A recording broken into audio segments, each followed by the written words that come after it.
ഒരു 3 in 1 ചട്നി പരിചയപ്പെടുത്താം. ഇങ്ങനെ നിങ്ങൾ ഉണ്ടാക്കിയിട്ടുണ്ടാവില്ല. ഇതിലെ ഇൻഗ്രീഡിയൻസിന്റെ കോമ്പിനേഷൻ കൊണ്ടാണ് 3 in 1 ചട്നി എന്ന് വിളിക്കുന്നത് കേട്ടോ. ഞാൻ അവസാനം പറയാം. ഇത് ഇഡ്ലി, ദോശ, അപ്പം പോലെയുള്ള വിഭവങ്ങൾ അതിൻ്റെ കൂടെയൊക്കെ പോവും. ഇത് വിളമ്പുന്നത് പച്ചടിയൊക്കെ വിളമ്പുന്ന അളവിൽ വിളമ്പാവുന്ന ചട്നിയാണ്. അങ്ങനെ നോക്കുമ്പോൾ ഇന്ന് നമ്മൾ ഉണ്ടാക്കുന്നത് 10-12 പേർക്കുള്ള അളവിലാണ്. നമസ്തേ, ഞാൻ ധന്യ. ഇത് വെജ് കേരള. എല്ലാവർക്കും വെജ് കേരളയുടെ ഒരു പുതിയ വീഡിയോയിലേക്ക് സ്വാഗതം. വീഡിയോ ഇഷ്ടപ്പെട്ടാൽ ലൈക്കും കമൻറ്റും ഹൈപ്പും തരാൻ മറക്കല്ലേ. നമുക്ക് കുക്കിംഗ് തുടങ്ങാം. ഒരു പാൻ മീഡിയം ഫ്ലെയിമിൽ വെച്ചിട്ടുണ്ട്. അതിലേക്ക് ഒരു 2 ടേബിൾ സ്പൂൺ വെളിച്ചെണ്ണ ഒഴിച്ചു കൊടുത്തിട്ടുണ്ട്. ഏതെങ്കിലും വെജിറ്റബിൾ ഓയിൽ മതി കേട്ടോ. എണ്ണ ചൂടാകുമ്പോൾ അതിലേക്ക് 1 മുതൽ 1.5 ടീസ്പൂൺ വരെ പൊടിയായി അരിഞ്ഞ ഇഞ്ചി ചേർത്ത് കൊടുക്കാം. ഇതിലേക്ക് ഞാൻ വെളുത്തുള്ളിയും ചേർക്കുന്നുണ്ട്, ഒരു 3-4 അല്ലി മാത്രം. ഇനി വെളുത്തുള്ളി ചേർത്തില്ലെങ്കിലും ഒരു കുഴപ്പമില്ല, കാരണം ഇതിൽ ഇഞ്ചിയുടെ ടേസ്റ്റാണ് വേണ്ടത്. ഒരു 10 സെക്കൻഡ് നേരം ഒന്ന് ചെറുതായി സോട്ടേ ചെയ്ത് കൊടുക്കാം. അതിനുശേഷം നമ്മൾ ചേർക്കുന്നത് പൊടിയായി അരിഞ്ഞ വല്യുള്ളിയാണ്. ഒരു വലിയ വല്യുള്ളി തന്നെ ഞാൻ എടുത്തിട്ടുണ്ട് കേട്ടോ.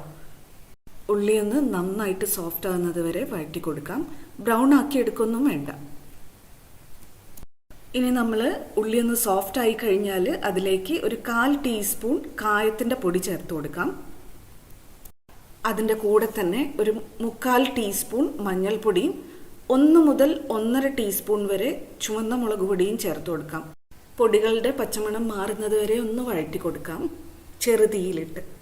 അതിനുശേഷം 3 വലിയ തക്കാളി പഴുത്തത് ഇതുപോലെ കട്ട് ചെയ്തിട്ട് ചേർക്കുന്നുണ്ട്.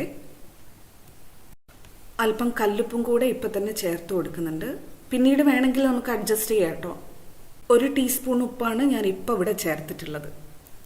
ഒരു 10-15 സെക്കൻഡ് നേരം ഒന്ന് നന്നായിട്ട് വഴറ്റി കൊടുത്തിട്ട് അടച്ചു വെച്ച് വേവിക്കാം. തക്കാളി ഒന്ന് നന്നായിട്ട് കുക്കായി കിട്ടിയാൽ മതി. ഉടച്ച് കലക്കിയെടുക്കൊന്നും വേണ്ട. അടച്ചു വെച്ചിട്ടുണ്ട്. ഇടയ്ക്കൊന്ന് ഇളക്കി കൊടുക്കാൻ മറക്കല്ലേ കേട്ടോ. ഇതാ ഇടയ്ക്കൊക്കെ ഇളക്കി കൊടുത്ത് ഒരു 2 മിനിറ്റ് കഴിഞ്ഞതിന് ശേഷം നമ്മൾ അടുപ്പ് തുറന്നിട്ടുണ്ട്. തക്കാളിയൊക്കെ പെർഫെക്റ്റ് ആയിട്ട് കുക്കായിട്ടുണ്ട്. ഇതാ ഈ ഒരു പാകത്തിനാണ് തക്കാളി നമുക്ക് കിട്ടേണ്ടത്. ഇനി ഇതിലേക്ക് ഒരു 2 ടേബിൾ സ്പൂൺ ശർക്കര ചേർത്ത് കൊടുക്കാം. മധുരം ഒരുപാടായി പോകല്ലേ, ഇതിൽ എരിവാണ് എടുത്ത് നിൽക്കേണ്ടത്. അടുത്തതായി നമ്മൾ ഇതിലേക്ക് ചേർക്കുന്നത് 1 കപ്പ് ചിരകിയ തേങ്ങയാണ്. നല്ല പാലിറങ്ങുന്ന തേങ്ങയായിരുന്നാൽ നല്ലത് കേട്ടോ. ചേർത്ത് കൊടുത്തിട്ട് നന്നായിട്ടൊന്ന് മിക്സ് ചെയ്ത് കൊടുക്കാം. തേങ്ങ ഒന്ന് ചൂടാകുമ്പോൾ അതിൽ നിന്ന് പാല് ഇറങ്ങി വരും. തേങ്ങ മിക്സ് ചെയ്തതിന് ശേഷം അതൊന്ന് ചെറുതായിട്ട് തിളയ്ക്കാൻ തുടങ്ങിക്കഴിഞ്ഞാൽ നമ്മൾ ഇതിലേക്ക് ഒരു വലിയ പിടി മല്ലിയില ചേർത്ത് കൊടുക്കുകയാണേ. എന്നിട്ട് നന്നായിട്ട് മിക്സ് ചെയ്ത് കൊടുക്കാം. മല്ലിയില ഒന്ന് വാടുന്നത് വരെ അത്രയും ചെയ്താൽ മതി. മല്ലിയില ഒന്ന് വാടി കിട്ടിയാൽ മതി. ശ്രദ്ധിച്ചില്ലേ, മല്ലിയില തണ്ടോടുകൂടിയാണ് ഞാൻ ചേർത്തിട്ടുള്ളത് കേട്ടോ. ഇനി ഫ്ലെയിം സ്വിച്ച് ഓഫ് ചെയ്ത് ഇതൊന്ന് തണുക്കാൻ വേണ്ടി വയ്ക്കാം.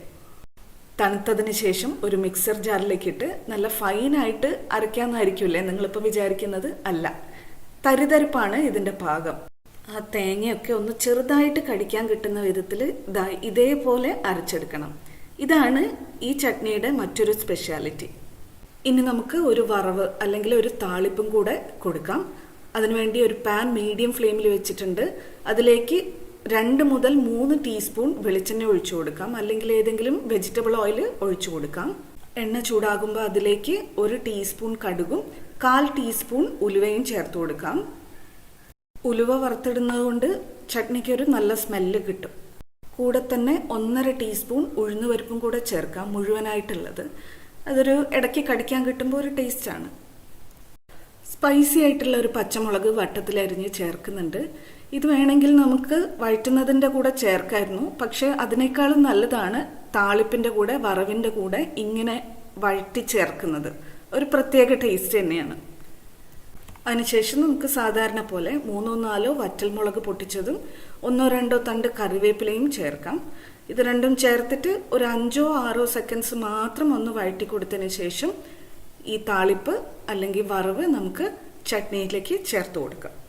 അങ്ങനെ താളിപ്പ് അല്ലെങ്കിൽ വറവും കൂടി കൊടുത്തു കഴിഞ്ഞാൽ നമ്മുടെ veg Kerala special 3 in 1 chutney റെഡിയാണ്. ഇനി എന്തുകൊണ്ടാണ് അതിനെ 3 in 1 എന്ന് വിളിക്കുന്നത് എന്നല്ലേ.